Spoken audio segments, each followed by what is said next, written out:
என்னாச்சு? ஏதாவது பிரச்சனையா? கனவு எதுவும் கண்டியா? பயந்துட்டியா? இல்ல ஜனாமா, உங்ககிட்ட ரொம்ப நாளாவே ஒரு உண்மையை சொல்லணும்னு நினைச்சுக்கிட்டு இருந்தம்மா. ஆனா சொல்ல முடியல. என்ன உண்மை?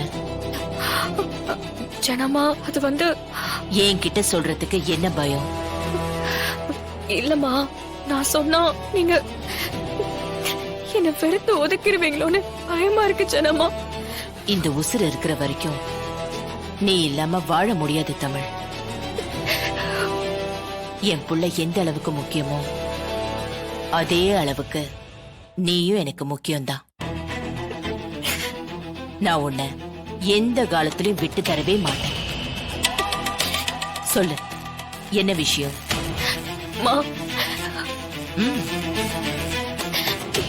நான் உங்க சொந்த பேத்தி.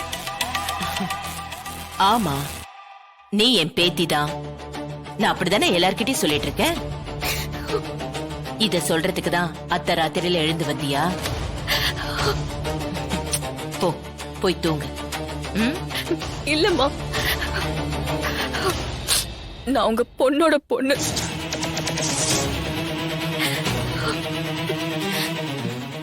புரியல. உங்க பொண்ணு ஜெயராணியோட பொண்ணு.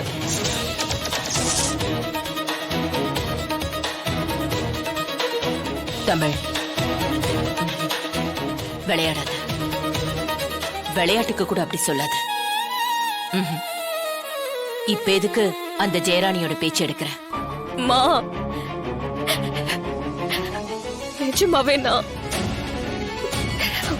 ஜெயராணியோட பொண்ணுதான். நான் இத்தனை நாளா உங்ககிட்ட போய் சொல்லிட்டு இருந்தேன். உண்மையை சொன்னா எங்க என்னையும் வெறுத்து ஒதுக்கிடுவீங்களோடுதான்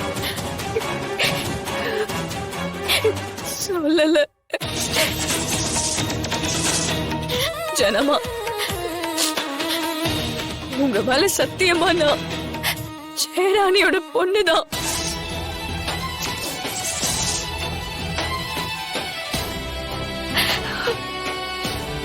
இல்ல இல்ல இல்ல தமிழ், சத்தியமா.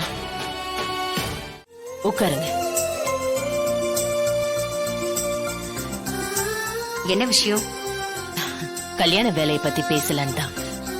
நானும் அது சம்பந்தமா தான் பேசிட்டு போலான்னு வந்திருக்கேன். மீனா, நீ வேணா பாரு. அந்த பொம்பளை இத்தனை நாள் சைலண்டா இருந்துச்சுல்ல, இப்ப வரதட்சணையை பத்தி பேசுறதுக்கு தான் வந்திருக்கும் பாரு. அண்ணே, அப்படிலாம் எதுவும் இருக்காது. நீ பாரு, பூசினாப்ல பேசும். அப்படி மட்டும் பேசிட்டா இந்த சம்பந்தம் வேணான்னு சொல்லிடுறியா? அண்ணே, நீ சொல்ல மாட்ட. ஏன்னா உன் புள்ள மாதிரியே நீயும் இந்த குடும்பத்துல விழுந்துட்ட. நடக்கிறது நடக்கட்டும். யார் விதியை யாரால மாத்த முடியும்? சொல்லுங்க, ஏன் தயங்குறீங்க? இல்லம்மா, நான் என் புருஷனை பிரிஞ்சு வந்ததுல இருந்து என் குடும்பத்துல இருந்து யாரும் எங்களுக்கு பெருசா சப்போர்ட் பண்ணல. நாங்களும் அவங்க யாரும் வேணான்னு தனியா வந்துட்டோம். கொஞ்ச நாள் என் புள்ளைய வளர்க்கறதுக்கு நான் ரொம்ப கஷ்டப்பட்டேன். கூலி வேலை பார்த்தேன். தனியால எவ்வளவோ பிரச்சனையை சந்திச்சிருக்கேன். என் புள்ள வளர்ந்ததுக்கு அப்புறம் தான் நிம்மதியா 3 நேரம் சாப்பிடுறேன். கஷ்டப்படும் போது கூட நிக்காத சொந்த பந்தம் சந்தோஷத்துக்கு மட்டும் ஏமா வரணும்? அப்போ உங்களுக்கு சொந்தம் சொல்லிக்கிறதுக்கு யாருமே இல்லையா? யாரும் இந்த கல்யாணத்துல வந்து நிக்க மாட்டாங்களா? ஆமா. என்னம்மா நீங்க இவ்ளோ பெரிய குடும்பத்துல சம்பந்தம் பண்றீங்க? எங்களுக்கு சொந்த பந்தம் பெருசு.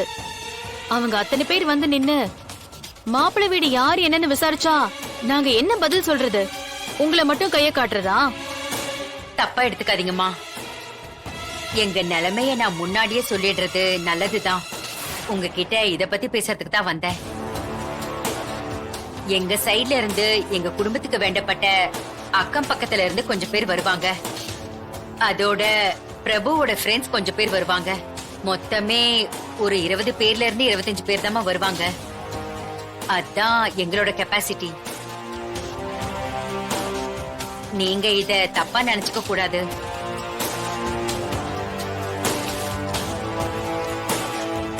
இந்தாங்கம்மா.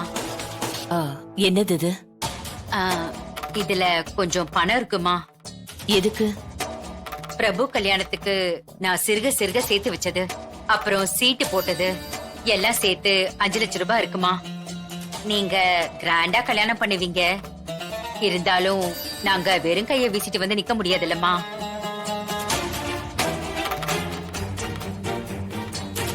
எங்களோட பங்குன்னு ஒண்ணு இருக்கணும்ல. கல்யாண செலவுக்கு இதை வச்சுக்கோங்கம்மா. என்னம்மா இதெல்லாம்? கல்யாண செலவெல்லாம் நாங்க பண்ணிக்கிறோம். ப்ளீஸ் அரவிந்த், சொன்னா புரிஞ்சுக்கோ.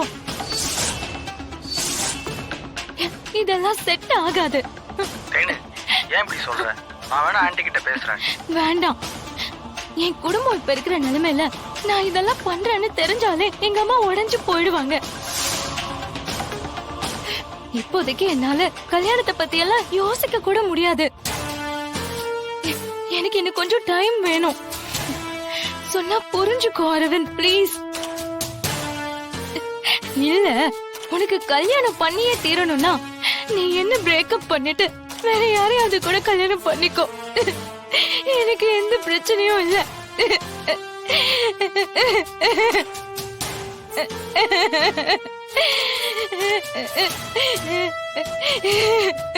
தேனு,